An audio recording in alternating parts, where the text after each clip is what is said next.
America in crisis. The Ronald Reagan crowd loved to talk about morning in America. For millions and millions of individuals and families, perhaps the majority, it's more like twilight, with nighttime coming on fast. Look out the window. More and more Americans are being left behind in an economy that is being divided ever more starkly between the haves and the have-nots. Not only are millions of people jobless and millions more underemployed, but more and more of the so-called fringe benefits and public services that help make life livable or even bearable in a modern society are being put to the torch. Employer-based pensions, paid vacations, health benefits, and the like are going the way of phone booths and VCRs. As poverty increases and reliable employment becomes less and less the norm, the dwindling number of workers with any sort of job security or guaranteed pensions, think teachers and other modestly compensated public employees, are being viewed with increasing contempt. These are more signs of the times. It turns out that a lot of those jobs were never so secure after all, as the Center on Budget and Policy Priorities tells us. At least 44 states and the District of Columbia have reduced overall wages paid to state workers by laying off workers, requiring them to take unpaid leave, furloughs, freezing new hires, or similar actions. State and local governments have eliminated 407,000 jobs since August 2008, federal data show. We have not faced up to the scale of the economic crisis that still confronts the United States. Standards of living for the people on the wrong side of the economic divide are being ratcheted lower and will remain that way for many years to come. Forget the fairy tales being spun by politicians in both parties that somehow they can impose service cuts that are drastic enough to bring federal and local budgets into balance, while at the same time developing economic growth strong enough to support a robust middle class. It would take a Bernie Madoff to do that. In the real world, schools and libraries are being closed, and other educational services are being curtailed. Police officers are being fired. Access to health services for poor families is being restricted. At least 29 states and the District of Columbia, according to the Budget Center, are cutting medical, home care, and many other services needed by low-income people who are old or have disabilities, and are significantly increasing the cost of these services.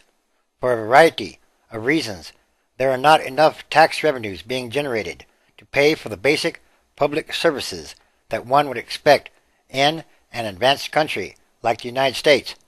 The rich are not shouldering their fair share of the tax burden. The wars in Afghanistan and Iraq continue to consume an insane amount of revenue, and there are not enough jobs available at decent enough pay to ease some of the demand for public services, while at the same time increasing the amount of taxes paid by ordinary workers. The U.S. cannot cut its way out of this crisis. Instead of trying to figure out how to keep 4-year-olds out of pre-kindergarten classes, or how to withhold life-saving treatments from Medicaid recipients, or how to cheat the elderly out of their Social Security, the nation's leaders should be trying seriously to figure out what to do about the future of the American workforce. Enormous numbers of workers are in grave danger of being left behind permanently. Businesses have figured out how to prosper without putting the unemployed back to work in jobs that pay well and offer decent benefits. Corporate profits in the stock markets are way up. Businesses are sitting atop mountains of cash. Put people back to work? Forget about it. Has anyone bothered to notice that much of those profits are the result of aggressive payroll cutting, companies making do with fewer, less well-paid, and harder-working employees? For American corporations, the action is increasingly elsewhere. Their interests are not the same as those of workers, or the country as a whole. As Harold Marison put it in the American prospect.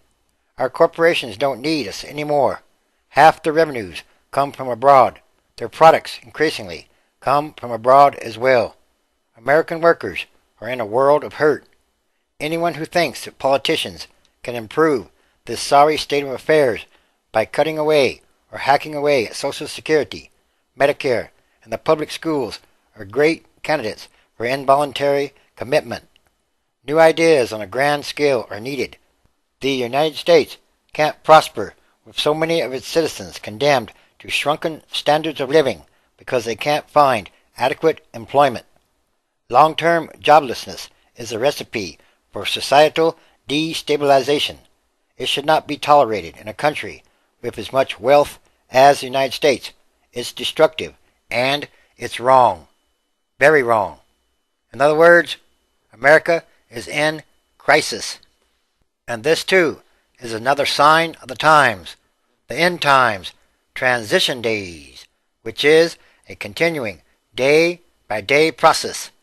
Everything that must change quickly or rapidly, and for the better, because it's about what kind of world are we leaving to the future generations. Yes, everything is connected, and everything is numbered. The tipping points are being reached. Again, 1 John chapter 2, verse 18. Little children, it is the last time, and as ye have heard that Antichrist shall come, even now are there many Antichrists, whereby we know that it is the last time. 19. They went out from us, but they were not of us. For if they had been of us, they would no doubt have continued with us. But they went out, that they might be made manifest, but they were not all of us. 20.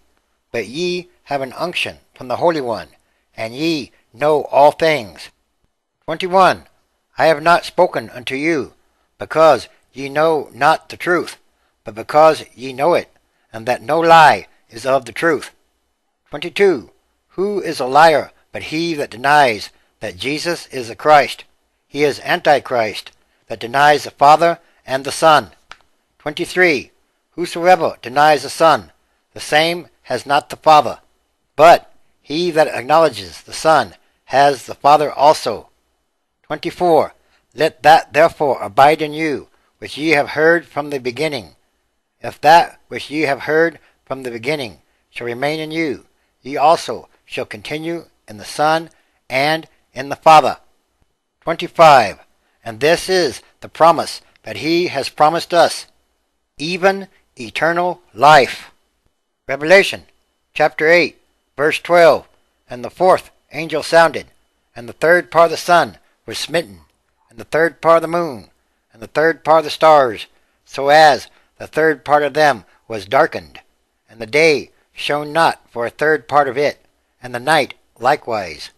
13. And I beheld, and heard an angel flying through the midst of heaven, saying with a loud voice, Woe, woe, woe to the inhabitants of the earth, by reason of the other voices of the trumpet of the three angels which are yet to sound. Yes, it's very close at hand. It's time for all prophecy to be fulfilled, and all these or more signs happening all around the world.